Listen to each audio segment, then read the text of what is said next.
भारतवर्ष अनेक महापुरुषों की जन्मस्थली और कर्मस्थली है। भारत एक ऐसे पावन भूमि है जहाँ अनेक अनेक महापुरुषों ने जन्म लिया और अपनी प्रतिभा और महान विचारों से न सिर्फ भारत बल्कि समूची दुनिया को अचंभित कर दिया।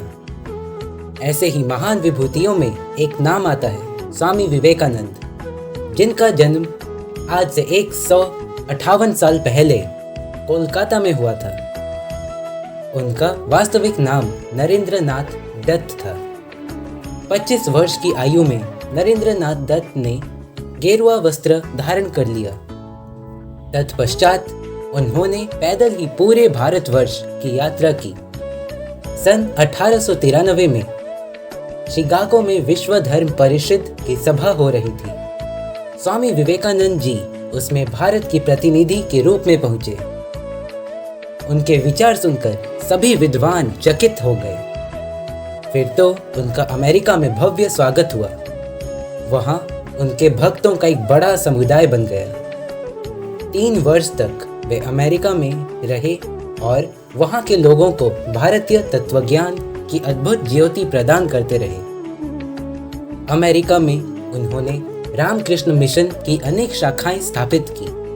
अनेक अमेरिकन विद्वानों ने उनका शिष्यत्व ग्रहण किया।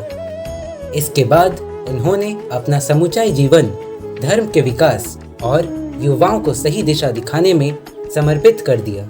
4 जुलाई सन 1902 को उन्होंने देह को त्याग दिया। वे सदैव स्वयं को गरीबों का सेवक कहते थे। भारत के गौरव को देश के क्षेत्रों में उज्जवल करने का उन्होंने सदैव प्रयत्न किया। स्वामी विवेकानंद आजीवन एक सन्यासी के रूप में रहे और देश समाज की भलाई के लिए काम करते रहे। अपने ज्ञान के बल पर स्वामी विवेकानंद विश्व विजेता बने। वे हिंदुस्तान के एक ऐसे सन्यासी रहे जिनके संदेश आज भी लोगों को उनका अनुसरण करने पर विवश कर देते हैं। गौरतलब है कि 12 जनवरी का दिन स्वामी विवेकानंद को समर्पित है और इसे युवा दिवस के रूप में भी मनाया जाता है। सच तो यह है कि युवा ही देश को आगे लेकर जा सकते हैं। भारतवर्ष को भली भांति समझने के लिए विवेकानंद ने देश के कई भागों का भ्रमण करते हुए कन्याकुमारी का रुख किया था। यही वजह है कि यहाँ विवेकानंद स्मारक शिला देखी जा सकती है। यहाँ आकर आप उस महान आत्मा को सहज ही महसूस कर सकते हैं। वैसे तो विवेकानंद जी ने इस समूचे देश का भ्रमण किया था, किंतु उनमें इस स्थान का विशेष महत्व है।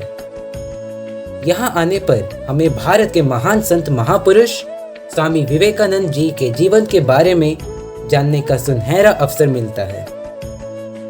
स्वामी विवेकानंद जी को शत शत नमन। धन्यवाद।